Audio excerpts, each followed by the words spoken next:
በእንደዚህ ባለ የተመሰቃቀለ ህይወት አሁንም ብዙ የሚኖር ሰው አለ። የመጣለትን ቤዛ ካለማወቅ የተነሳ ማንነትም ቤዛ ነው ያስመለሰ። ያሟላ ካለ ቤዛዬ ብላችሁ መጥራት መብታችሁ ነው። ቤዛ ለመሆን ዝምድና አስፈላጊ ነው። አንድ ነገር ነው። በንስሐ ወደ እርሱ ለሚመለሱ ቤዛ ሊሆን ነው የመጣው።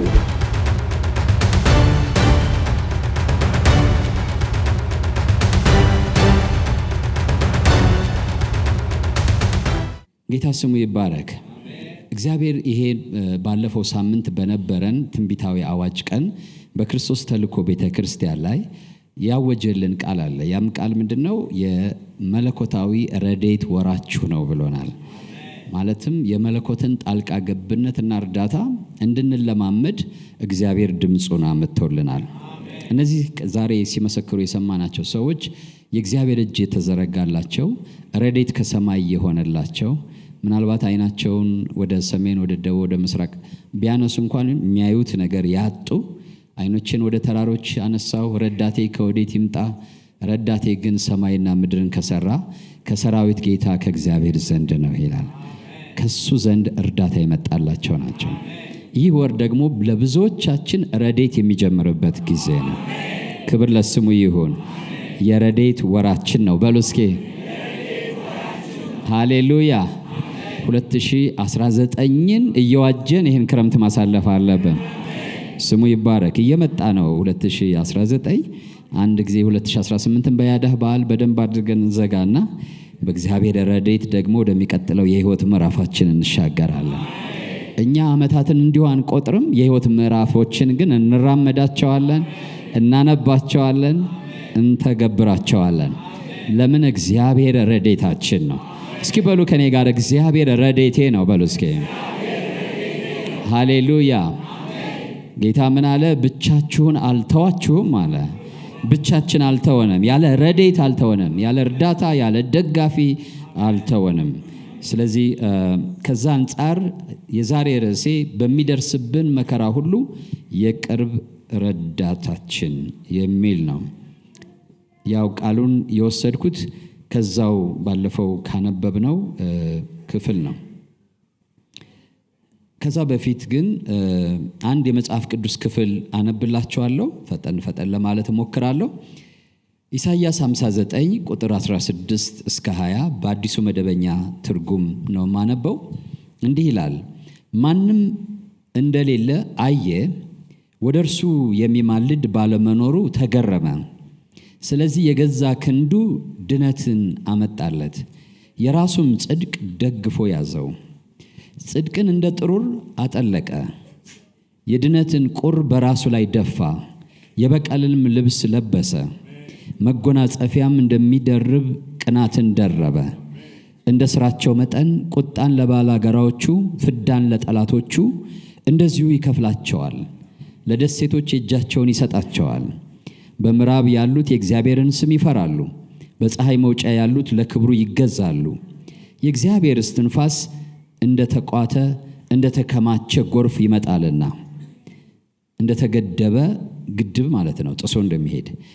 ቁጥር 20 አዳኝ ወደ ጽዮን ኃጢአታቸውንም ወደ ተናዘዙት ወደ ያዕቆብ ቤት ይመጣል። አዳኝ ወደ ጽዮን ኃጢአታቸውንም ወደ ተናዘዙት ወደ ያዕቆብ ቤት ይመጣል ይላል እግዚአብሔር። መዝሙር 46 ቁጥር 1 አሁን ያልኳችሁን የሚናገር ነው። አምላካችን መጠጊያችንና ኃይላችን በሚደርስብን መከራ ሁሉ የቅርብ ረዳታችን ነው። ምናልባት በመከራ ውስጥ ያላችሁ ካላችሁ ወይም የመከራ ስጋት ዙሪያችሁን የከበባችሁ ካላችሁ ይሄን ቃል እንደ ጥሩር አድርጋችሁ ልትይዙት ይገባል። አምላካችን መጠጊያችንና ኃይላችን በሚደርስብን መከራ ሁሉ የቅርብ ረዳታችን ነው። ክብር ለስሙ ይሁን። ኢሳይያስ ቀደም ምን ሚላለ? እሱን ላስምርበት። ማንም እንደሌለ አየ፣ ወደ እርሱ የሚማልድ ባለመኖሩ ተገረመ። ስለዚህ የገዛ ክንዱ ድነትን አመጣለት፣ የራሱም ጽድቅ ደግፎ ያዘው። አዳኝ ወደ ጽዮን ኃጢአታቸውንም ወደ ተናዘዙት ወደ ያዕቆብ ቤት ይመጣል። ክብር ለስሙ ይሁን። ዛሬ የሰው ተስፋ ሲያልቅ የእግዚአብሔር ጣልቃ ገብነት እንዴት እንደሚጀምር እና እግዚአብሔር በሕይወታችን እንዴት ጣልቃ እንደገባ እንነጋገራለን። እጃችንና ልባችን ለእግዚአብሔር አሳልፈን እንሰጣለን። ክብር ለስሙ ይሁን። ይሄ ያነበብኩት የኢሳይያስ 59 ቁጥር 16 እስከ 20 ወደ ኋላ ሄዳችሁ ሙሉ ምዕራፉን ብታዩት ወይም ደግሞ አውዱን የተነበበ የተጻፈበትን ይሄ ትንቢት የተጻፈበትን አውድ ብትመለከቱት የምትረዱት ነገር አለ። እስራኤል በዛ በአብዛኛው በ8ኛው ክፍለ ዘመን ምክንያቱም ኢሳይያስ በ700 ምናምን ዓመት ዓለም አካባቢ ነው ተነብይ የነበረው እና ከክርስቶስ ልደት በፊት ከ700 ዓመት በፊት ማለት ነው። ይሄ ነገር የተጻፈው በዛን ጊዜ ነው እና የነበረባትን መንፈሳዊና ፖለቲካዊ ቀውስ ነው የሚያሳየው። ውድቀት ውስጥ ነበረች፣ ሽንፈት ውስጥ ነበረች፣ ቀውስ ውስጥ ነበረች፣ ችግር ውስጥ ነበረች። አንደኛ የተከፋፈለችና በስጋት ውስጥ የነበረች ሀገር ነበረች። በጣም የተከፋፈለች ስጋት የሞላባት ሀገር ነበረች። ኢሳይያስ በአራት ንጉሶች ዘመን ነው ትንቢት የተናገረው። በኦዚያን፣ በዮአታም፣ በአካዝና በሕዝቅያስ ዘመን። በዚያ ወቅት ኃያል አገር የነበረችው አሶር የምትባል ሀገር ነች። አሶር የሚባለው ሀገር አካባቢውን ሁሉ በኃይል እየወረረ ይገዛ ነበረ። የሰሜኑ መንግስት እስራኤል ከሁለት ተከፍላ ነበር፣ ይሁዳና እስራኤል ተብሎ ሁለት፣ ይሁዳ የሚባል እና የሰሜኑ ደግሞ እስራኤል ይባላል።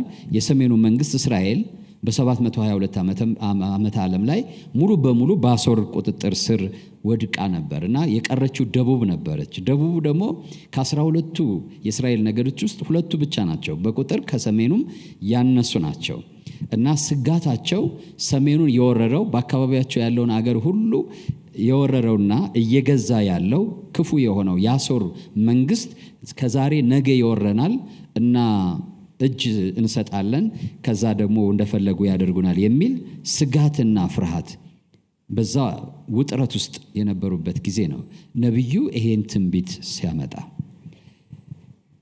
ሌላው ጥልቅ የሆነ የውስጥ ብልሽት እንደ አገር እንደ ይሁዳ አገር ነው የሚባለው በዛን ጊዜ እንደ ይሁዳ ክፍለ ሀገር ወይም አገር ጥልቅ የሆነ ኮራፕሽን የነበረበት ጊዜ ነው።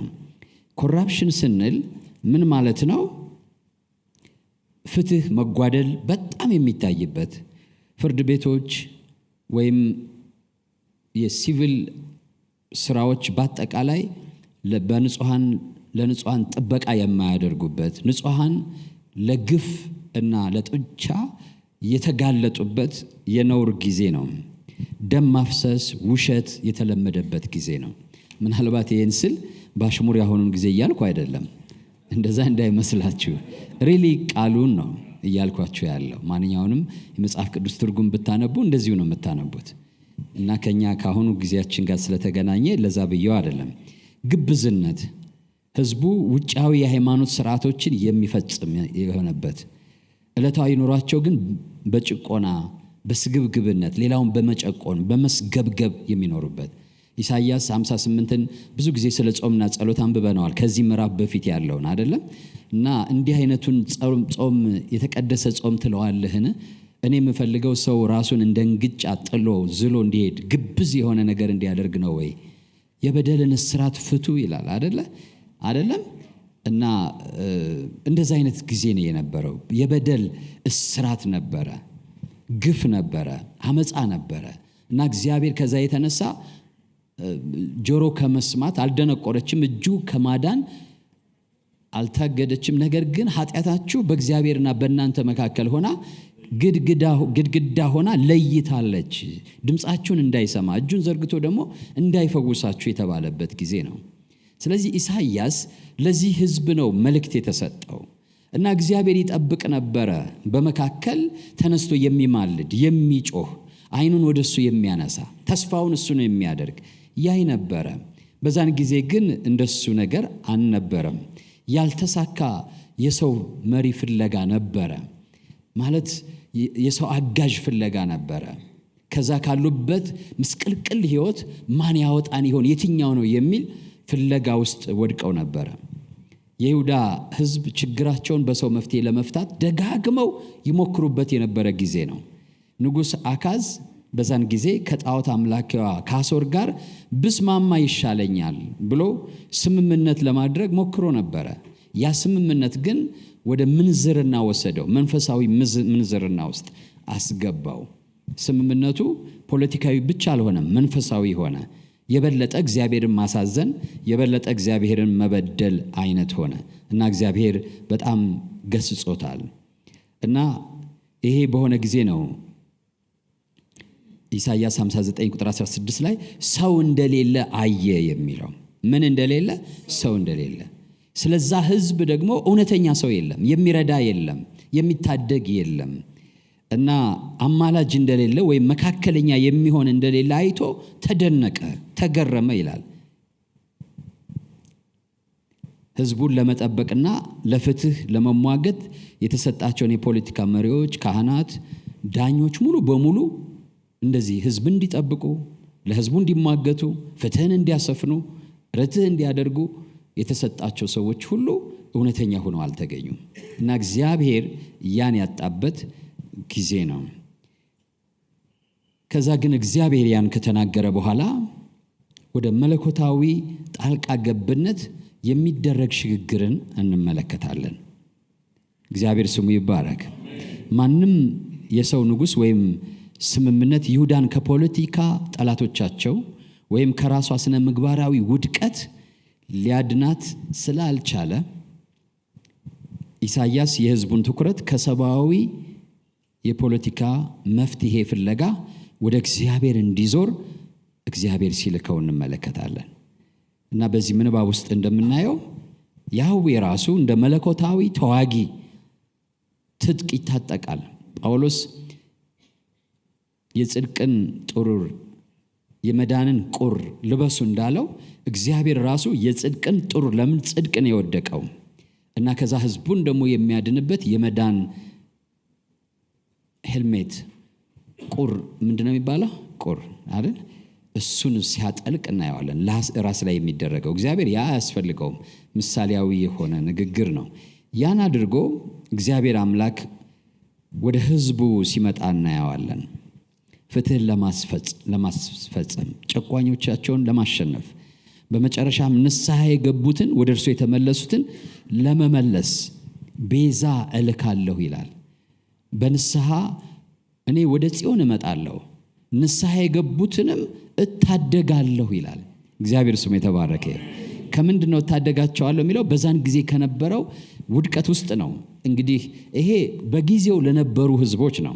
እንደምታውቁት ግን መጽሐፍ ቅዱስ የተጻፈው እኛ በዚህ ዘመን የዘመን መጨረሻ የደረሰብን ሰዎች እንድንማርና ወደ እግዚአብሔር እንድንመለስ ነው። ስለዚህ ይህን ታሪክ ስንተርክ ስለ እነሱ ብቻ አይደለም የምንተርከው። እኛ በዛ ተመሳሳይ ሁኔታ ውስጥ ነን ወይ? እግዚአብሔር ምን አለ? ቤዛ እልካለሁ፣ ወይም እኔ የሚያድን ከሌለ፣ የሚታደግ ከሌለ፣ መካከለኛ የሚሆን ከሌለ እንግዲያውስ እኔ ራሴ እመጣለሁ አለ እና ሲናገር የራሱ ቀኝ እጅ የራሱ ኃይል ደገፈው ይላል። ጌታ ስሙ ይባረክ። የራሱ ቀኝ እጅ ደገፈው። ከዛ የመዳንን ጥሩር አደረገ፣ የጽድቅን ጥሩር ለበሰ፣ የመዳንን ቁር አደረገ እና እግዚአብሔር በጽዮን ወዳሉ በንስሐ ወደ እኔ ወደሚመለሱ እመጣለሁ ብሎ ተናገረ። እግዚአብሔር ስሙ ይባረክ። ምን ሊያደርጋቸው? ሊታደጋቸው፣ ሊያወጣቸው። ከዛ ይሄ መታደግ የሚለው ቃል ቤዛ ብለን የምንናገረውን ቃል ያሳያል። በብሉይ ኪዳን ዘመን አንድ ሰው በተለያዩ ችግሮች ውስጥ ሲሆን፣ ለምሳሌ ኢኮኖሚያዊ ጫና ደርሶበት ሀብቱን፣ ንብረቱን፣ ያለውን ነገር ሁሉ ሽጦ የነጣ ድሃ ሲሆን ዘመድ ካለው፣ የቅርብ የሥጋ ዘመድ ካለው ያን መዋጀት የሚችል መቤዠት የሚችል ካለው ይቤዥለታል። ይቤዥለትና ሀብቱን ንብረቱን ያስመልስለታል። እግዚአብሔር በረከትን፣ የከናንን ምድር በረከት፣ እግዚአብሔርን በመከተላቸው የሚያገኙትን በረከት ሁሉ ተስፋ የሰጣቸው በሚወረስ መሬት ነው፣ ርስት ነው፣ ከዘር ወደ ዘር የሚሻገር። ከመካከላቸው አንድ ሰው ዘር ሳይተካ ቢሞት ርስቱ መና ትሆናለች። ቀጣይ ትውልድ አይኖራትም። ስለዚህ ሌላ ሰው ይወስደዋል ማለት ነው። ግን የሚበዥ ዘመድ ካለ ግን ርስቱን ይበዥለትና ርስቱ ለትውልድ እንዲተላለፍ ያደርግለታል።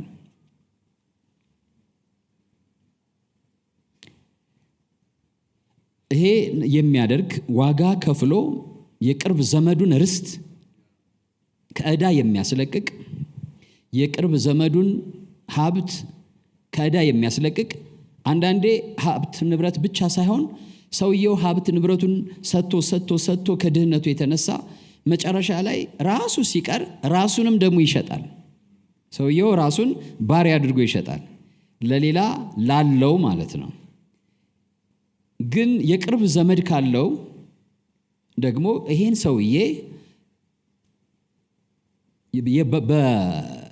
በማስለቀቅ በ7 ዓመት አንድ ጊዜ የሚመጣ የነፃነት ቀን አለ።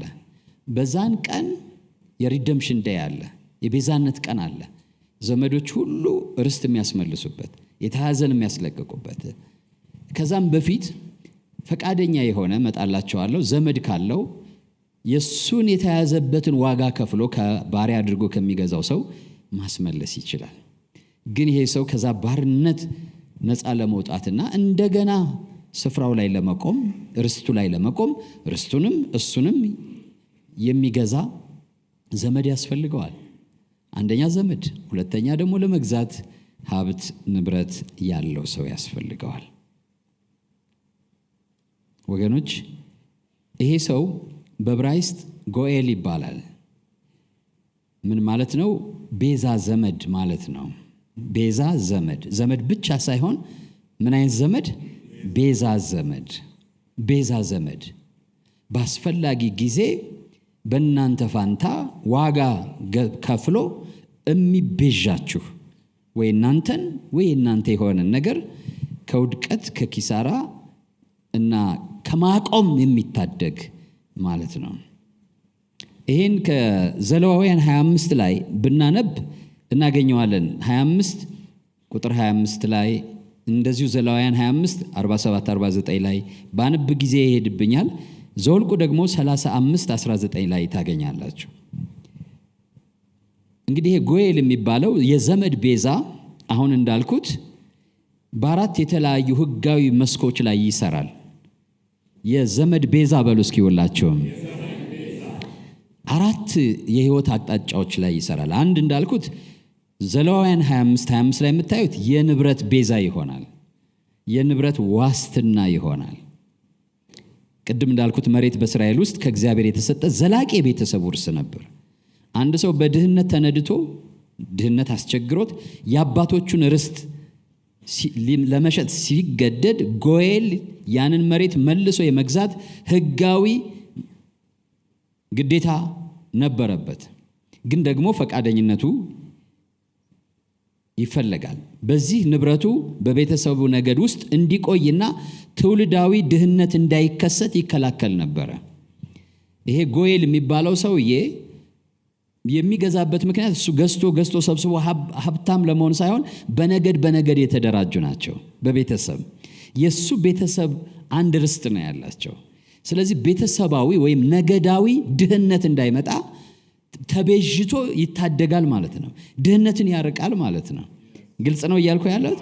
ድህነትን ከዛ ቤተሰብ ፋሚሊ ስላችሁ አንድ ቤት ማለት ሳይሆን ሆል ፋሚሊ ማለት ነው።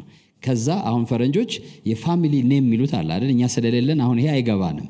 ርስትም ስምም ምንም ግን በፋሚሊ ነው። ፋሚሊ ኔም እኛ የለንም አይደለም? የለንም። ሚስታችን በፋሚሊ ኔም አትጠራም፣ እኛ በፋሚሊ ኔም አንጠራም። እያንዳንዳችን በአባታችን ስም ነው የምንጠራው።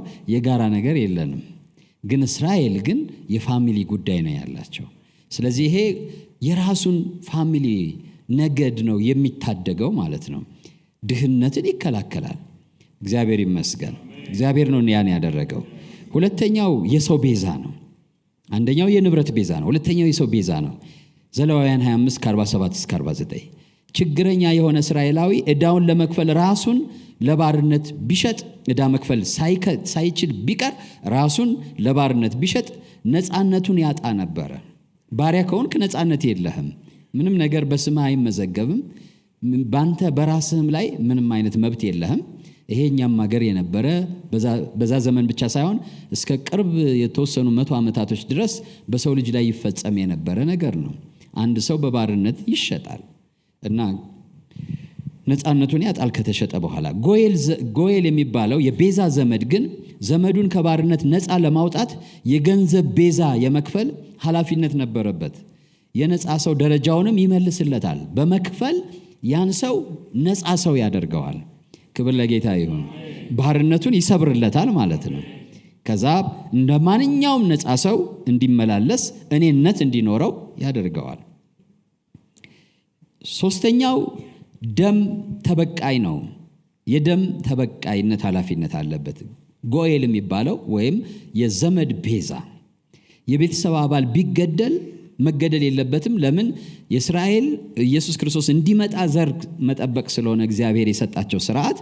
አንዱ ሰው ሲገደል የሚቋረጥ ነገር አለ እና ሌላው ደግሞ በዛን ጊዜ የተደራጀ እንዳሆኑ ፍርድ ቤት፣ ፖሊስ፣ ወታደር የለም። ፖሊስ ምናምን የሚባል ስርዓት የለም።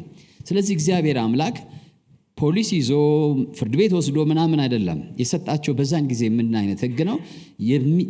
ወንድሙን የሚገድለውን ሰው የሌላው ወንድም ሰው ሄዶ እንዲገድለው ወይም የዛ ሰው ደም በከንቱ ፈሶ እንዳይቀር እግዚአብሔር ህግ ሰጥቷቸዋል። ስለዚህ የቤተሰብ አባል ቢገደል ጎኤል ሃዳም ይባላል። የደም ተበቃይ። ሃደም ማለት ደም ነው በዕብራይስጥ እና ሃደም የደም ተበቃይ የሚል ሚና ይይዝ ነበር። ዘመናዊ ፖሊስ ስለሌለ ማለት ነው። ገዳዩን አድኖ ፍትህን እንዲፈጽም በእግዚአብሔር ህጋዊ ስልጣን ተሰጥቶት ነበር።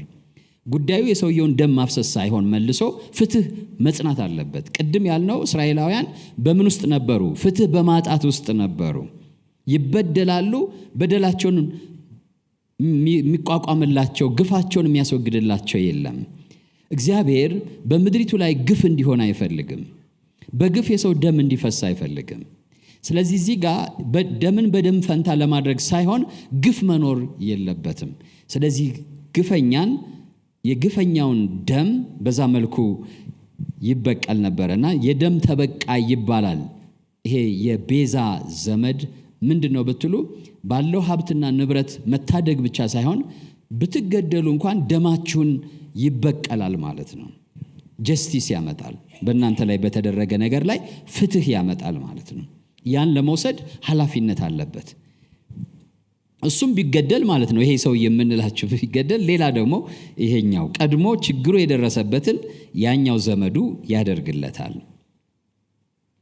አራተኛ የሟች ወንድም ሚስትን የማግባት ግዴታ ወይም ልማድ አለ። ወንድ ልጅ ወራሽ ሳይተው ቢሞት ስሙና ትውልዱ ይጠፋል። ወንድ ልጅ ወራሽ ሳይተው ልጅ ሳይወልድ በስሙ የሚጠራ ሳይተው ቢሞት ከሱ የሚቀጥል ዘር አይኖርም። ርስት እንዳልኳችሁ የሚጠበቀው በዘር ስለሆነ አሁንም ያ ዘር ይቋረጣል ማለት ነው። እግዚአብሔር በእርግጥ እነሱ በማያውቁት ሁኔታ እየጠበቀ ያለው ክርስቶስ ኢየሱስ የሚመጣበትን ዘር ግንድ ማስጠበቅ ነው። ነገር ግን እስራኤላውያን እንደ ሥጋ የተሰጣቸው ስርዓት ነው እና ይሄ ጎኤል ወይም የባል ወንድም መበለቲቷን እንዲያገባ ይጠበቅበት ነበር። ሲያገባ እስከ ንብረቷ ያገባል ማለት ነው። ሩት መጽሐፍን ሄዳችሁ ብታነቡ ይህን ታሪክ ታያላችሁ። ሩት ኑኃሚን ሁለት ወንድ ልጆች ነበሯት። ወንድ ልጆቿ ሞቱ። ሩት ያንደኛው ሚስት ነበረች እና ባሏ ሞተ። ከኑኃሚን ጋር ወደ እስራኤል ተመለሱ። ሲመለሱ ግን የባሏ ርስት ሊወሰድ ነው። ባሏ ሞቷል እና ያን የሚበዥ ሰው ያስፈልግ ነበረ። ለሷ ደግሞ የቅርብ ዘመድ ነበረ። ያ የቅርብ ዘመድ እያለ ኑኃሚን ወደ ቦዔዝ ወደሚባል ትመራታለች። ቦዔዝ ደግሞ ሊቤዣት ፈቃደኛ ይሆናል። ማለትም ሚስት አድርጎ ሊወስዳትና የወንድሙንም ንብረት መሬት አብሮ ወስዶ መሬቱን ብቻ ሳይሆን ግን ሚስቱንም መውሰድ አለበት። ሁለቱንም ወስዶ ሊቤዣቸው ፈቃደኛ ይሆናል። ግን አንድ ነገር ይናገራል። እኔ ከመውሰዴ በፊት ግን ከኔ የቀረበ ቤዛ ዘመድ ካለ ለሱ መጀመሪያ ቅድሚያ እድል ሊሰጠው ይገባል ይላል። ያ ቅድሚያ የሚሰጠው ሰውዬ ሲመጣ ሲጠየቅ ግን ምን አለ? አይ መሬቱን እሺ ብሎ ተስማማ፣ ርስቱን እሺ ብሎ ተስማማና እሷን ሲባል ግን አይ ርስቴን ያበላሽብኛል አለ። ርስቴን ያበላሽብኛል ማለት ምንድነው? እሷ ወደ ቤቴ ከገባች ልጆች አሉኝ፣ ሌላ ንብረት አለኝ፣ ሌላ ሀብት አለኝ። እንግዲህ ሽሚያ ይመጣል ማለት ነው። ልጅ ይወለዳል። ሰው ያናል ማስነካት አልፈልግም ማለት ነው። ስለዚህ ፈቃደኛ ስላልሆነ ቦዔዝ የቅርብ ዘመድ ነው በእርግጥ። ምክንያቱም ቦዔዝ ታሪኩን የምታውቁ ትኖራላችሁ፣ ለማታውቁ ግን እቺ ኑኃሚን የምትባለው ሩትን የልጇን ሚስት ምንድነው ያደረገችው? ሂጂና ቃርሚ አለቻት። ድሆች ነበሩ፣ ያኔ በችግር ውስጥ ነበሩ። ሂዳ ስትቃርም ዛሬ የትቃርመሽ መጣሽ አለቻት። ቦዔዝ የሚባል ሰው እግዚአብሔር ነው ወደዛ ስፍራ የመራሽ አለች። እሱ እኮ የቅርብ ዘመዳችን ነው፣ ሊቤዡን ከሚችሉት ሰዎች አንዱ እሱ ነው አለቻት። ለምን? እሱ የምን ዘመዳችን ነው? የቅርብ ዘመዳችን ነው አለች። ከዛ በኋላ በሚቀጥለው ቀን ቀባብታ አሳምራ ላከቻት እና በመጨረሻ ያው ተዋወቁ። ቦዔዝ አወቃት ማን እንደሆነች። ይህን ጥያቄ አቀረበችለት። መጀመሪያ ይህን ሰውዬ ጠየቀ። ሰውየው እኔ ንብረቷን መቤዠት እችላለሁ አለና እሷን ግን አልችልም አለ። ተፋረሰ ማለት ነው። እንግዲያውስ በፈቃድ ይሄን ነገር አለ መተውህን፣ ምክንያቱም መብቱም ነው ግዴታ ብቻ አይደለም። በፈቃድ መተውህ እንዲታወቅ ብሎ ሰዎች ተሰበሰቡና ጫማውን አውልቆ በቃ ትቻለሁ ብሎ ከዛ ሩት ለማን ተሰጠች? ለቦዔዝ ተሰጠች። ዘር ቀጠለ፣ ርስት ቀጠለ። ቦዔዝ ደግሞ እሴይን ወለደ። እሴይ ማንን ወለደ? ዳዊትን ወለደ። የዳዊት ዘር የተባለው ደግሞ ኢየሱስ ከነሱ መጣ ማለት ነው። ስለዚህ ዓላማው ይሄን ማስቀጠል ነው ብቻ ግን ሳይሆን ለኛ ደግሞ በዚህ ዘመን ላለ ነው ትምህርት ነው። ክብር ለስሙ ይሁን። ኢሳይያስ 59 ቁጥር 20 ላይ እንደዚህ ይላል፣ ቤዛ ወደ ጽዮን ይመጣል ይላል። ወደ እነማን? ንስሐ ወደ እሱ ለሚገቡ ነው። ቤዛ የሚመጣው ለነማን ነው? በንስሐ ወደ እሱ ለሚመለሱ ምን ይመጣላቸዋል አለ? ቤዛ ይመጣላቸዋል። እና እነሱ ይገባቸዋል። ቤዛ ሲባል እነዚህ መካከል ንብረታቸውን ያጧሉ ወይም እናጣለን ብለው የተጨነቁአሉ፣ ግፍ የተፈጸመባቸዋሉ፣ ሀብት ንብረታቸው የተወሰደባቸው፣ እንደገና ባላቸው ሞቶ መበለት ሆነው ያ ስርዓት ያልተጠበቀላቸውና ርስታቸው የተወረሰባቸዋሉ። ምስቅልቅል ውስጥ ነው የገቡት። እንደገና እንደ ሀገር ደግሞ ይሁዳ የሚባለው አሶር የሚባል መጥቶ ሊውጣቸው ነው። ስለዚህ በዚህ ሁኔታ ውስጥ እያሉ ምን አለ እግዚአብሔር? የገዛ ክንዴ አግዞኛል አለ። እናንተን የሚታደግ ባይኖርም፣ እናንተ አይናችሁን አነስታችሁ እርዳኝ የምትሉት ባይኖርም፣ እኔ ግን የገዛ ክንዴ አግዞኛል። ስለዚህ ልበቀልና ላድን እመጣለሁ አለ እና የፍትህን የጽድቅን መታጠቂያ ታጠቀ፣ የደህንነትን ቁር ለበሰና እግዚአብሔር በቃ እየመጣሁ ነው አለ። ሲናገር ምን አለ? ቤዛ ወደ ጽዮን ይመጣል አለ። እግዚአብሔር ስሙ ይባረክ። ወደ ጽዮን ብቻ አይደለም፣ ንስሐ ወደሚገቡ ቤዛ ይመጣል አለ። ለሁሉ አይደለም ማለት ነው። ለሁሉ ነው በእርግጥ ንስሐ ቢገቡ፣ ግን ኢፌክቹዋሊ በተግባር በውጤት ግን የሚመጣው ንስሐ ለሚገቡ ነው። ስለዚህ ንስሐ ወደሚገቡ ወደ እኔ ለሚመለሱ ከዚህ ካሉበት ሁኔታ ልቤዣቸው ልታደጋቸው እመጣለሁ አለ ሲል ምንድነው የሚገባቸው? እስካሁን ያወራናቸውን የሚገባቸው። አንዳንዱ ከዚህ ሁኔታ በቃ ርስቴ ሊመለስ ነው ይላል። አንዳንዱ እኔ ባርነቴ ሊያበቃ ነው ይላል። ጌታ ይመስገን። አንዳንዱ በከንቱ ደሙ የፈሰሰው ወንድሜ ፍትህ ሊያገኝ ነው ይላል። ፍትህ የታለ ሲል የነበረው ማለት ነው። ስለዚህ ቤዛ የሚለው ነገር ወደ ጽዮን ይመጣል የሚለው ለነሱ በጣም ግልጽ የሆነ ቋንቋ ነው። ግልጽ የሆነ ቃል ነው። በጣም ግልጽ የሆነ ቃል ነው።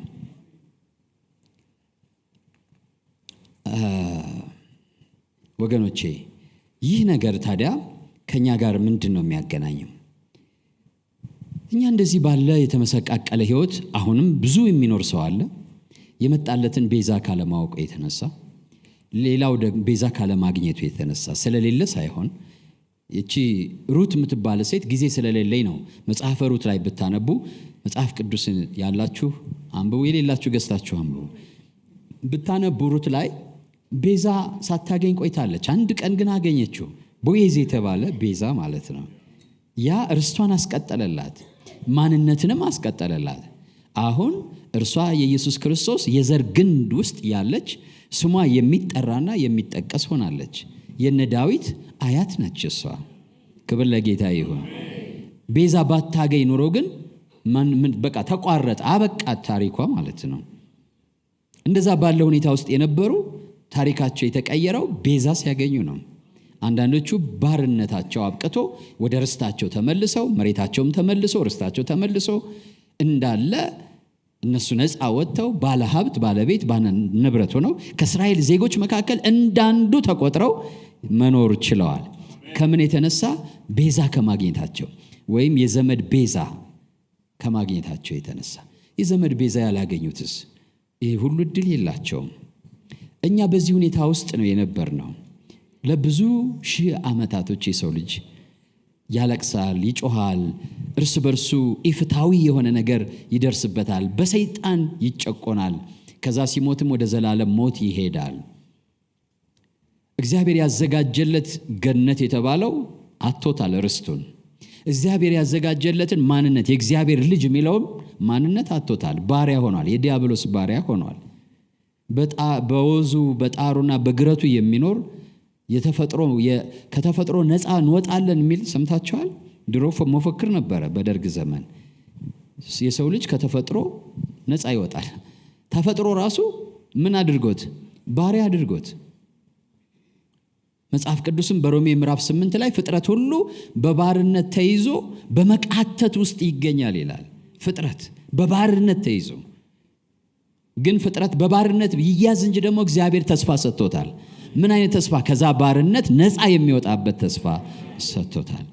ያ ተስፋ በኢሳይያስ 59 ላይ ቤዛ ይመጣል የሚለው ነው።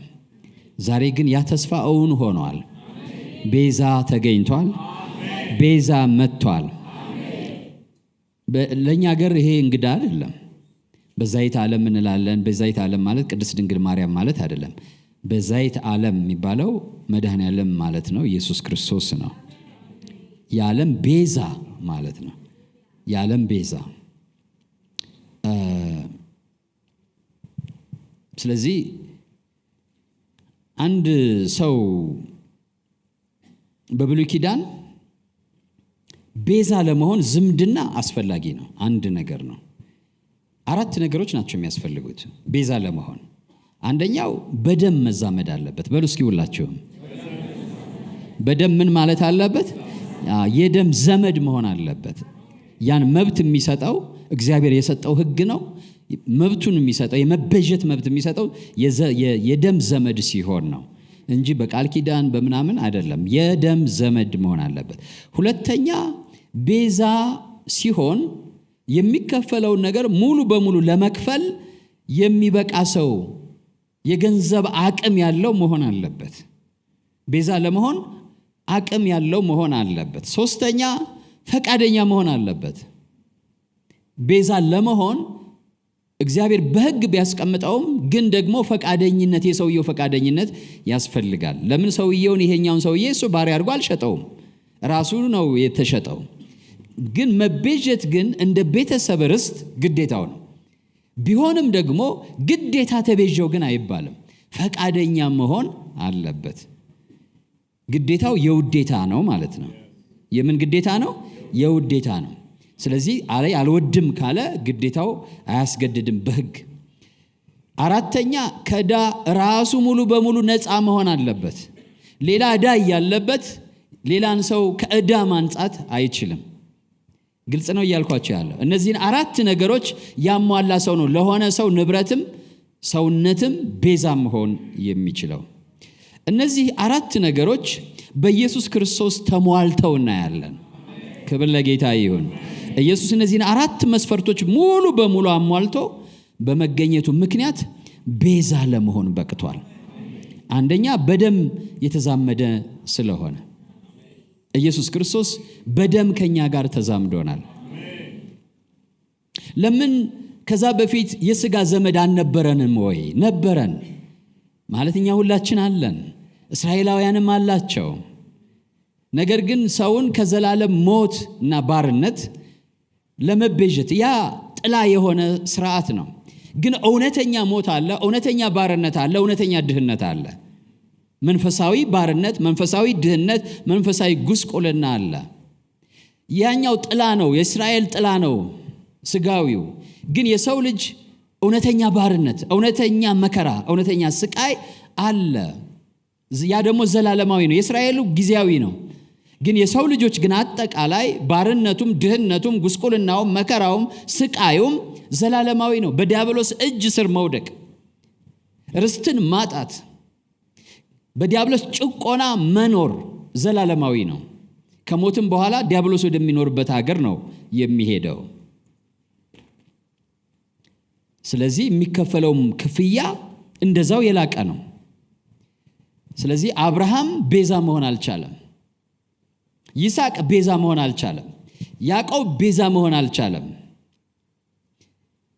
የሰው ልጆች ሁሉ ቤዛ መሆን አልቻሉም። ለዚህ ነው ቅድም እግዚአብሔር ተመለከተ ብሎ ትንቢታዊ ቃል የተናገረው። በዛ ዘመን ለነበሩ እስራኤላውያን ብቻ አይደለም፣ ለሰው ልጆች ሁሉ እግዚአብሔር ወደ ምድር ሲመለከት የሰው ልጆች ዘመድ የሆነ የራሱ ዕዳ የሌለበት የሰዎችን ዕዳ ሁሉ መሸፈን የሚችል ብቃት ያለው ማግኘት እግዚአብሔር አልቻለም። ስለዚህ የገዛ ጽድቁ አገዘው፣ የገዛ እውነቱ ረዳው እና ቀና ይላል። እግዚአብሔርን ራሱ ቀና ይላል። ስለምኑ? ስለ ሕዝቡ ቀና እና እግዚአብሔር ጽድቅን ለበሰ፣ የመዳን ራስ ቁርን ደፋና ወረደ ወደ ምድር። ከቅድስት ድንግል ማርያም ተወለደ። ምድር ላይ የነበሩ ሰዎች ሁሉ እውነተኛ ዘመድ ሊሆኑን አልቻሉም። እውነተኛ ታዳጊ፣ እውነተኛ ቤዛ ዘመድ ሊሆኑን አልቻሉም። ሁሉም ቤዛ እየተማጸኑ ቤዛ ተስፋ እያደረጉ ነው የሞቱት። ኢየሱስ ክርስቶስ ግን ከሰማይ ሰማያት የወረደበት ምክንያት፣ ዋና ምክንያት የኛ ቤዛ ዘመድ ለመሆን ነው። የኛ ቤዛ ዘመድ ለመሆን ነው። ክብር ለጌታ ይሁን። ዕብራውያን ምዕራፍ 2 ቁጥር 14 ላይ ልጆቹ በስጋና በደም እንደሚካፈሉ እኛ የእግዚአብሔር ልጆች ሁሉ እርሱ ራሱ ደግሞ ያንኑ ተካፈለ ይላል። እንዴት ነው የተካፈለው? ከሴት ተወልዶ ኢየሱስ የኛ ሰዎች የቅርብ ዘመድ ሆነን። ስለዚህ መጀመሪያውን መስፈርት አሟላ ማለት ነው። ለዛውም እስራኤልን ብቻ ሳይሆን የምድርን ሕዝቦች ሁሉ ምን ለማለት? ለመዋጀት፣ ወደ እኔ ለሚመለሱ ንስሐ ለሚገቡ ቤዛ ይመጣላቸዋል አይደል ያለ። ስለዚህ ቤዛ ሆኖ መጣ። ጌታ ይመስገን። ቤዛ ለመሆን ደግሞ መጀመሪያ ከሕግ በታች ከፍጥረት በታች ሆኖ በፍጥረት ስርዓት በሕግ ስርዓት ልክኛ ምን ሆኖ የሰው ልጅ ሆኖ መጣ። እንደ ሰው 9 ወር ተረግዞ ማለት ነው። እንደ ሰው 9 በተአምራት በ3 ወር አልተወለደም። 9 ወር ጠብቆ ነው የተወለደው። በተአምራት አይደለም የተወለደው፣ ተምጦ ነው የተወለደው። በተአምራት አይደለም ያደገው፣ እንደ ማንኛውም ሰው ነው ያደገው። በሁሉ ነገር እንደኛ ነበረ ይላል የዕብራውያን መጽሐፍ ጸሐፊ። ከኃጢአት በቀር በሁሉ ነገር እንደኛ ነበረ ይላል። ስለዚህ እኛን ሆነ፣ በእኛ መካከል ተገኘ። ክብር ለጌታ ይሁን። ስለዚህ አንደኛውን ነገር አሳካው ማለት ነው። ዝምድና የሚባለውን ነገር አሳካው። ክብር ለጌታ ይሁን። ሁለተኛ ኢየሱስ ክርስቶስ ከማንኛውም እኛ ሁላችን ኃጢአትን የሚሰራ ሁሉ ዕዳ አለበት። የኃጢአት ደሞዝ ሞት ነው ይላል። እኛ ሁላችን የኃጢአት ደሞዝ አለብን። ኃጢአት ያልሰራ ሰው የለም ምድር ላይ። የትኛውም ሰው ዘር በሉት፣ ሁሉም ኃጢአትን ሰርተዋል፣ ሁሉም ደግሞ የእግዚአብሔር ክብር ጎሏቸዋል ይላል። ሁሉንም ያጠቃልላል ወገኖቼ፣ ሞኞች አትሆኑ። ሁሉንም የሰው ዘር ያጠቃልላል። የሰው ዘር ሆኖ ኃጢአት የሌለበት የለም። ግን ጌታችን መድኃኒታችን ኢየሱስ ክርስቶስ ብቻ እና ብቻ ኃጢአት የሌለበት ሰው ሆኖ ተገኘ። ጌታ ይመስገን። ስለዚህ የሞት ዕዳ የለውም ማለት ነው። ኃጢአት የሰሩ ሁሉ ዕዳቸውን በምንድን ነው የሚከፍሉት? ልክ ቅድም እንዳልኳችሁ ዕዳውን ሰውየው ራሱን ሽጦ እንደሚከፍል የምድር ሕዝቦች ሁሉ ራሳቸውን ሽጠዋል። ለሞት ሽጠናል ሁላችንም። ኢየሱስ ክርስቶስ ግን የራሱ ኃጢአት የለውም። ስለዚህ ኃጢአተኞችን ለመቤዠት ይሄንም ነገር አሟልቷል። ጌታ ይመስገን። ምድር ላይ ግን ያሟላ ሌላ የለም። ያሟላ ካለ ቤዛዬ ብላችሁ መጥራት መብታችሁ ነው። አለ አሟልቷል፣ የኔ ቤዛ አሟልቷል የምትሉ ሰዎች ካላችሁ፣ ለኔ ግን ከኢየሱስ ክርስቶስ በቀር መጽሐፉ እንደገለጠልኝ ንጹህ የሆነና የራሱ ዕዳ የሌለበት አላገኘሁም። ጌታ ስሙ የተባረከ ይሁን። አላገኘሁም። ሕጉ ደግሞ ዕዳ ያለበት ቤዛ መሆን አይችልም ነው የሚለው። ስለዚህ የሰውን ልጆች ከዘላለም ሞት ለማዋጀት ርስታቸውንም ለማዋጀት እነሱንም ለማዋጀት የሚችለው ብቸኛው እንደ መጽሐፍ ቅዱስ ከሆነ የእግዚአብሔር ልጅ ኢየሱስ ክርስቶስ ነው። የሰው ልጅ ኢየሱስ ክርስቶስ ነው። ሶስተኛ የመክፈል አቅም ሊኖረው ይገባል ነው ያየነው አይደለ? ኢየሱስ የመክፈል አቅም አለው ወይ? ቤዛው ዕዳውን ለመሸፈን የሚበቃ ሀብት ሊኖረው ይገባል። ያኔ ማለት ነው የሰው ኃጢአት ዕዳ ማለቂያ የሌለው ስለሆነ የሰው ኃጢአት ዕዳ ማለቂያ የለውም። የዘላለም ሞት ነው፣ ማለቂያ የሌለው ነው። ይሄን ማን ነው ከፍሎ ማውጣት የሚችለው? ማለቂያ የሌለው ስለሆነ ከወርቅ ወይም ከከበረ ነገር የሚበልጥ ክፍያ ይፈልግ ነበረ፣ ከማንኛውም አይነት። ለዛ ነው ኢየሱስ ክርስቶስ ምን አለ? ሰው ዓለሙን ሁሉ ቢያተርፍ ነፍሱን ቢያጎድል ምን ይጠቅመዋል ያለው። ዓለም ራሷ ተሽጣ እንኳን የአንድ ሰው ነፍስ ቤዛ መሆን አትችልም። ስለዚህ የነፍስ ዋጋ እጅግ ታላቅ ነው እና ኢየሱስ ክርስቶስ ያንስ መክፈል ችሏል ወይ? አዎ። አንደኛ ጴጥሮስ ምዕራፍ 1 ቁጥር 18 19 እንደዚህ ይላል። ግልጽ የሆነ የሕጋዊ ቤዛ ቋንቋ ነው የሚጠቀመው ጴጥሮስ። በሚያልፍ ነገር በብር ወይም በወርቅ ያይደለ በክርስቶስ ክቡር ደም እንደተዋጃችሁ ታውቃላችሁ ይላል። ክብር ለጌታ ይሁን። የተዋጃችሁት በክርስቶስ ምንድን ነው ይላል? ክቡር ደም ነው ይላል። እናንተን ከባርነት ነፃ ለማውጣት ከዲያብሎስ እጅ እናንተን ፈልቅቆ ለመውሰድ እግዚአብሔር የከፈለው ወርቅ አይደለም፣ ብር አይደለም። ምንድን ነው ይላል? ክቡር የሆነውን የልጁን የኢየሱስን ደም ነው ይላል። የልጁን የኢየሱስን ደም ነው ይላል። ስለዚህ መጽሐፍ ቅዱስ ምን ይላል? የልጁም የኢየሱስ ደም ከኃጢአት ሁሉ ምን ያደርጋል ነው የሚለው?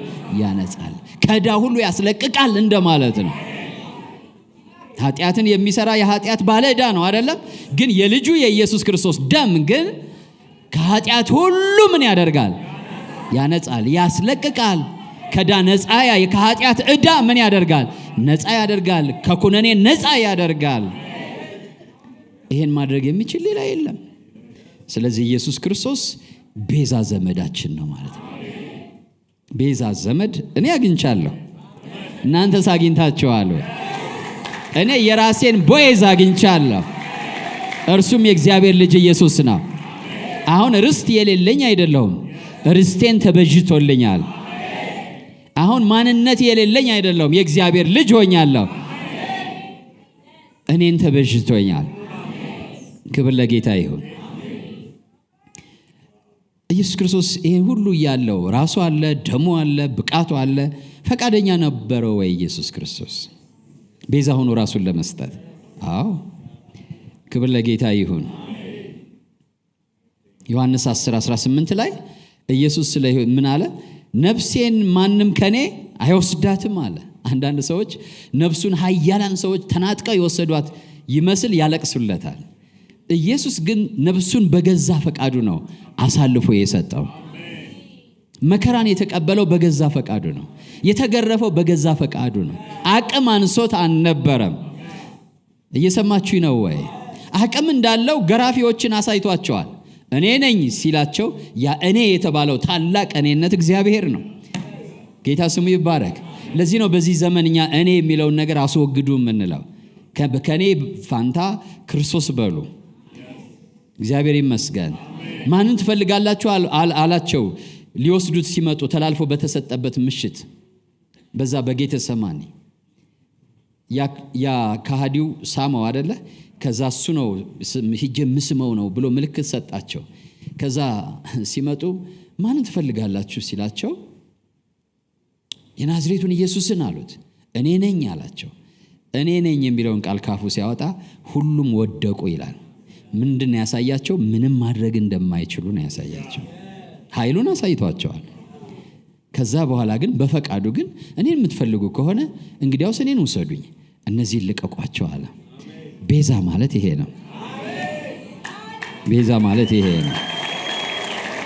እግዚአብሔር ይመስገን። ስለዚህ ኢየሱስ ኃይል አንሶት አቅም ከድቶት አይደለም ለመስቀል ሞት ተላልፎ የተሰጠው። የመጣበት ዓላማ ይሄው ስለሆነ ነው። ራሱም ሲናገር ምን አለ? የሰው ልጅስ ለመጣበት ዓላማ ተላልፎ ይሰጣል አለ። የመጣበት ዓላማ ቤዛ መሆን ነው። ቤዛ መሆን የማን ቤዛ የመሆን? የኔ እኔን ከዲያብሎስ ባርነት ነፃ የማውጣት ርስቴን ነፃ የማውጣት። ክርስቶስን ቤዛ ካላደረግከው በቀር መንግሥተ ሰማያት አትጠባበቅ። ያ ርስት ነው። እግዚአብሔር ርስት ይሰጠኛል ብለህ እንዴት ትጠብቃለህ? ርስት በቤዛ በኩል የሚገኝ ነው። ቤዛ ያስመለሰልን ነው። ማንነትም ቤዛ ነው ያስመለሰልን። ባሪያ ሲሸጥ ማንነቱን ነው የሚያጣው አይደለ? እኛ ሁላችን አዳም ያን ቀን በወደቀ ጊዜ እንዳጣ ሁላችን ማንነታችን አጥተን ይኖር ስልጣን የለንም። ለዚህ ነው ዲያብሎስ ተኩራርቶ ኢየሱስ ክርስቶስ በስጋ ዘመኑ በምድር ላይ በነበረ ጊዜ መጣና ምድርን ክብሯን ሁሉ አሳየውና እነዚህ ሁሉ ለኔ ተሰጥተውኛል አለ። ኢየሱስ ውሸት ነው አልተሰጠህም አላለውም። ለምን ብትሉ ያን ጊዜ ከማን እጅ ወስዶታል? ከአዳም እጅ ወስዶታል። አታሎ ወስዶታል። ምድር የሱ ነበረች። እግዚአብሔር በፈጠረው ጊዜ ባረከው። ይሄው ምድር ያንተ ናት ሙላት አለው፣ ግዛት አለው። ዲያብሎስ ወሰዳት እና ኢየሱስ ሲመጣ ልክ እንደ ማንኛውም ሰው ፈተነው። ይሄ ምድር ሁሉ እንደምታየው ውበቷም ግርማዋም ለኔ ተሰጥቶኛልና ለምወደው ለማንኛውም ሰው ስለምሰጠው ወድቀ ስገድልኝ አለው። ኢየሱስ አልተከራከረውም በዚህ ጉዳይ። ማን ሰጠህ ምናምን አላለውም። ያለው ምንድነው? ለጌታ ለእግዚአብሔር ለአምላክ ብቻ ስገድ ተብሎ ተጽፏል። በቃ ግን ከጥቂት ጊዜ በኋላ ግን አስመለሰው። ጌታ አስመለሰና ከትንሳኤ በኋላ እንደዚህ አለ። ስሙኝ፣ ከትንሳኤ በኋላ እንደዚህ አለ። ደቀ መዛሙርቱን ጠራና አሁን ስልጣን በሰማይና በምድር ለኔ ተሰጠኛል። የሄደው ስልጣን ክብር ለጌታ ይሁን። ለኔ አሁን ተሰጠኝ። እንግዲህ አለ ሂዱ ወደ ምድር ሁሉ ምን በሉ አለ? ሂዱ ስበኩ። አሁን ምድር የማን ነው ማለት ነው? የእናንተ ነው። ስልጣን አላችሁ። ከዚህ በኋላ ሕገ ወጡ ዲያብሎስ ነው እንጂ እናንተ አይደላችሁ። አጋንንትን በስሜ ያውጡ፣ ድውያንን ፈውሱ፣ ለምጻሞችን አንጹ አለ። ጌታ ስሙ ይባረክ። አሁን ስልጣን በሰማይና በምድር ለኔ ምን አለኝ አለ? ተሰጠኝ። ክብር ለጌታ ይሁን። ኢየሱስ ክርስቶስ ሃሌሉያ። ቤዛዬ በሉ እስኪ ጮክ በሉ። ዘመድ ብዙ አለ፣ ግን ቤዛ የሆነ ዘመድ ያለን አንድ ነው። ዘመድ ብዙ አለ፣ አንዱ አንዱን ነገር ያሟላል፣ አንዱ ሌላውን ነገር ያሟላል። አራቱንም አሟልቶ ፍጹም ቤዛ የሆነን ክብር ለጌታ ይሁን። ያንዱ የአምላካችን ልጆች ሁሉ ዘመዶቻችን ናቸው። ቤዛ ዘመድ ግን አንድ ብቻ ነው ያለው። ቤዛ ዘመድ ግን ስንት ነው ያለው? ይሄ ስም የሚገባው ቤዛ የሚባል ስም የሚገባው ማን ብቻ ነው? ማን ብቻ ነው? እሱ ደግሞ የመጣው በንስሐ ወደ እርሱ ለሚመለሱ ቤዛ ሊሆን ነው የመጣው። በንስሐ ወደ እርሱ ለሚመለሱ ክብር ለጌታ ይሁን። ስሙ ይባረክ። ስለዚህ ኢየሱስ ክርስቶስ ሙሉ ፈቃደኛ ነበር። አዎ ምን አለ? ነፍሴን ማንም ከኔ አይወስዳትም፣ ነገር ግን እኔ በፈቃዴ አኖራታለሁ አለ። እኔ በፈቃዴ እሰጣታለሁ አለ። እና ኢየሱስ ፈቅዶ ነው ነፍሱን ለኔ የሰጠው። ክብር ለጌታ ይሁን። የዳናችሁ ደስ ይበላችሁ። ምናልባት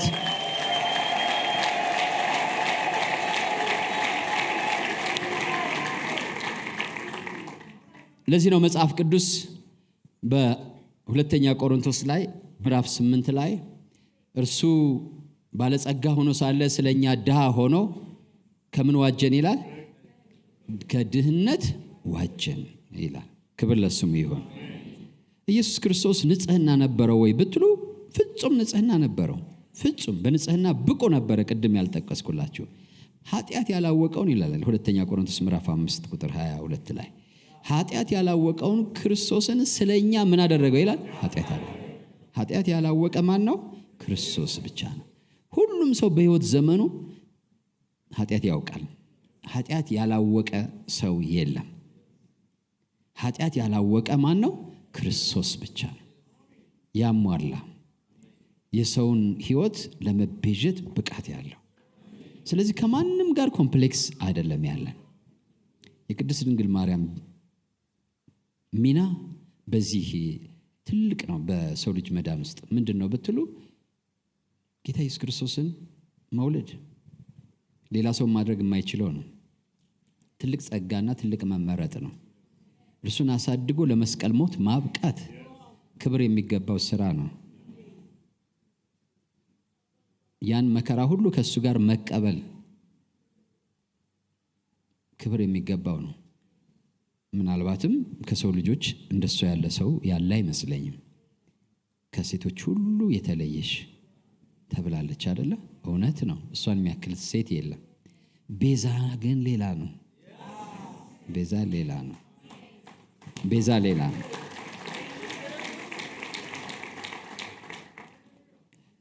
ኢየሱስ ደግሞ የመጣው ቅድስት ድንግል ማርያም የሆነችውን ለመሆን አይደለም። ጳውሎስ የሆነውን ለመሆን አይደለም። አብርሃም የሆነውን ለመሆን አይደለም። የመጣው ለሰው ልጅ ነፍሱን አሳልፎ ምን ቤዛ አድርጎ ለመስጠት ነው የመጣው። በቃ ለዚህ ነው የመጣው። ክብር ለጌታ ይሁን። እና ሰዎች ይመኙ ነበር፣ ሊያነግሱት ፈለጉ። አይ እኔ የመጣሁት ለመንገስ አይደለም ቤዛ ለመሆን ነው። ክብር ለጌታ። እንደዛ ነው ያላቸው። ለመንገስ እኔ አልመጣሁም። ቤተ መቅደስ ገብቶ አልቀደሰም። ለመቀደስ አይደለም የመጣው፣ ቤዛ ለመሆን ነው የመጣው። ያን ፈጸመው። እግዚአብሔር አጣሁ አለ። መጨረሻ ግን ተገኘ። ጌታ ይመስገን። ስለዚህ መሰከረ፣ በእርሱ ደስ የሚለኝ የምወደው ልጄ እሱ ነውና እሱን ምን በሉት አለ። አጣሁ አላለም። በኢየሱስ ጊዜ አጣሁ አላለም። እግዚአብሔር ወደ ምድር እንደገና መጣና እግዚአብሔር አሁን አግኝቻለሁ እንደማለት ነው። አሁን አግኝቻለሁ፣ በእርሱ ደስ የሚለኝ የምወደው ልጄ ማን ነው አለ። እርሱ ነው። ለእናንተ ነፍስ ቤዛ የሚሆን አግኝቻለሁ። ክብር ለጌታ ይሁን። ተነስተን ቆመን እንጸልያለን። ሃሌሉያ፣ ስሙ ይባረክ። ምናልባት እዛኛው አዳራሽ እዚህም ግን ይሄን ዋጋ መቀበል ጌታ ዋጋ ኦልሬዲ ከፍሏል። የእግዚአብሔር ቃል የሚለው ይሄን ዋጋ መክፈሉን አምኖ የተቀበለ ለነፍሱ ቤዛ ያገኛል። እና ጌታ ኢየሱስን መቀበል ያስፈልጋል። ይሄ የራሳችን እንዲሆን። ይሄ ሳይገባችሁ የምትመላለሱ ካላችሁ አንዳንድ ጊዜ ብዙ ዓመትም እየሄደ ሰው አይገባውም በደንብ። እና እንደዛ ነው ድነት የሚመጣው በትክክል እችን ስታምኑ ነው። ቸርች በመሄድ መዳን የለም። ሃይማኖት ማለት ቅድስት ድንግል ማርያምን ካድ የሚል መጽሐፍ ቅዱስ የለም። እሷን በመካድ አይዳንም። እየሰማችሁ ነው? እንደሱ የሚባል ነገር የለም። በእሱ አይደለም የሚዳነው። ጌታ ኢየሱስ ክርስቶስ ሰርቶ የጨረሰው ስራ ላይ በመተማመን ነው የሚዳነው። በዛ ነው የሚዳነው። ግልጽ ነው እያልኩ ያለሁት። በሱ ብቻ ነው የሚዳነው። መዳን ያለው በሱ ነው። ስለዚህ ይሄን መዳን መቀበል እፈልጋለሁ የምትሉ ካላችሁ ጌታን ወስናችሁ መቀበል የምትፈልጉ በዛ ባልሆነ መንገድ 1 ዓመት ይሁን 2 ዓመት ይሁን 3 ዓመት 10 ዓመት ይሁን ዝም ብላችሁ ማርያም አታማልድም ስትሉ ብትኖሩ ዋጋ የለውም። ዳግመኛ የሚወልዳችሁ ኢየሱስ ክርስቶስ የነፍሴ ቤዛ ሆኖ ነፍሱን አሳልፎ ሰጥቷል ብላችሁ ስታምኑ ያን ጊዜ የእግዚአብሔር ልጅ የመሆን ስልጣን ይሰጣቸዋል። መጽሐፍ የሚለው ላመኑትና ለተቀበሉት ሁሉ የእግዚአብሔር ልጆች የሆኑ ዘንድ ስልጣን ሰጣቸው። ምንድን ነው የምታምኑት? ይሄን ነው የምታምኑት። ኢየሱስ ክርስቶስ ለነፍሳችሁ ቤዛ ሆኖ መሞቱን እና ቤዛ ማግኘታችሁን ማመን አለባችሁ፣ ሳትቀላቅሉ ማለት ነው። ይሄን ላመኑት ምን የሆኑ ዘንድ ስልጣን ሰጣቸው? የእግዚአብሔር ልጆች የሆኑ ዘንድ ስልጣን ሰጣቸው። በቃ ከዛ ከፈለጋችሁ ጴንጤ ሆናችሁ መኖር ትችላላችሁ። በማህበር ደረጃ ማለት ነው። የትኛውም ማህበር ውስጥ መኖር ትችላላችሁ። የማህበሩ ጉዳይ አይደለም። በልባችሁ የምታምኑት ግን ኢየሱስ ስለ ኃጢአቴ ሞቷል፣ እኔን ለማጽደቅ ከሙታን ተነስቷል፣ የነፍሴ ቤዛ ነው፣ የግሌ ቤዛ ነው፣ የግሌ መድኃኒት ነው ለዓለም ሁሉ እንደሞተ አውቃለሁ፣ ግን የግሌ ነው ብዬ ሳምነው። ለዛ ነው ወደ ጽዮን ቤዛ ይመጣል፣ በንስሐ ወደ እሱ ለሚመለሱ መድኃኒት ይሆናል የሚለው። ስለዚህ በንስሐ መመለስ ያስፈልጋል። እንደዚህ ካላችሁ ኑ ወደዚህ ፈጥናችሁ ነው ጌታ ኢየሱስን መቀበል ያለባችሁ ከአሁን በፊት ያልተቀበላችሁ ኑ ወደዚህ። ይሄን የምስራች የሰማችሁ በዚህ የምስራች ዳግመኛ ተወለዱ፣ የእግዚአብሔር ልጆች ሁኑ። ከዛኛው አዳራሽ ከዚህ ካላችሁ ኑ ወደዚህ፣ እጸልይላችኋለሁ። ጌታን ተቀበሉ። ጌታ ከእናንተ ጋር ይሆናል። ኑ ፈጠን ብላችሁ ነው፣ ለእናንተ የምንጸልይበት ጊዜ ነው። ክብር ለስሙ። ሌሎቻችሁ ደግሞ ጌታን እያመሰገናችሁ ጸልዩ። ጌታ ይባርክሽ እህቴ። ኑ እዚህም አዳራሽ እዛም ያላችሁ ፈጠን ብላችሁ ነው። ምንም የምትቀይሩት ነገር የለም። የሕይወታችሁን ቤዛ ኢየሱስ ክርስቶስን ነው የምትቀበሉት። ጌታ ይባርከውት። ጌታ ይባርክ። ፈጠን እያላችሁ ኑ እንጸልይላችሁ። ዛሬ ከጌታ ጋር ቃል ኪዳን አድርጉ። ቃል ኪዳናችሁንም የጣላችሁ ካላችሁ ኑና አድሱ በዚህ ደም። ጌታ ይባርክሽ። ነይ ሌሎቻችሁም ኑ ጌታ ይባርካችሁ። ይሄ መታደል ነው። ከቤዛችሁ ጋር ተገናኙ። ተባረኩ። ጌታ ይባርካችሁ። ኑ እዚህ አዳራሽ ካላችሁ ነው። እዛኛው ያሉ እየመጡ ነው በፍጥነት። እዚህ ያላችሁ ፈጥናችሁ ነው። ጌታ ይባርካችሁ። እዚህ ያላችሁም ኑ። ኢየሱስ ወደ ሕይወታችሁ ይግባ። ታሪካችሁ ይቀየር። የዲያብሎስ ስልጣን ከሕይወታችሁ ይሻር። እግዚአብሔር አባታችሁ ይሆን። ለነፍሳችሁ ቤዛ አግኙ። ኑ ወደዚህ አሁን። ጌታ ይባርክ ወንድሜ። ጌታ ይባርካችሁ። ሌሎቻችሁም ኑ። የታደላችሁ ናችሁ። ይሄን ዜና የሰማችሁ፣ ይሄን የምስራች የሰማችሁ ኑ ወደዚህ። ይሄን ዜና፣ ይሄን የምስራች የሰማችሁ መታደል ነው ወገኖቼ። ኑ ወደዚህ። ኢየሱስ ወደ ሕይወታችሁ ይግባ። ከእርሱ ጋር ታረቁ። ዛሬ የሰማችሁትን ደግማችሁም ስሙት። ይሄ መታደል ነው፣ ለነፍሳችሁ ቤዛ ማግኘት። ጌታ ይባርክ ወንድሜ። ተባረክ። በእውነት ዛሬ ለነፍስ ቤዛ አግኝተሃል። የዲያብሎስ ባርነት ዛሬ ያበቃል። የጨለማው ዓለም ገዥነት ከሕይወታችሁ ላይ ዛሬ ያበቃል። ጌታ ይባርክሽ። ሕይወት ይሆናል በሕይወታችሁ። የዘላለም ባርነት ያበቃል ከሕይወታችሁ ላይ በእውነት ከልባችሁ ኢየሱስን ስትቀበሉት። እስኪ ቤዛ ዘመድ አግኝቻለሁ በሉ። እስኪ ጉባኤው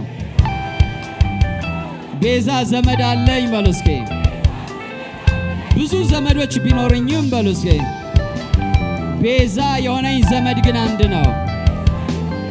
ማን ነው እሱ? ቤዛ ዘመድ ያለው ሰው አለ? አይሰማኝም። በደንብ በሉት። ጌታ ይባርከውት አባቴ። ሌሎች ካላችሁ ኑ።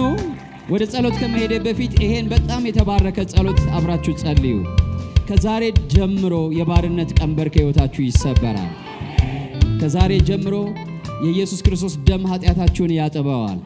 የእግዚአብሔር ልጆች ትሆናላችሁ። በዚህ ውሳኔ ስትጸኑ፣ እርሱን ስትከተሉ ይህ የዘላለም ሕይወት ርስት የናንተ ይሆናል።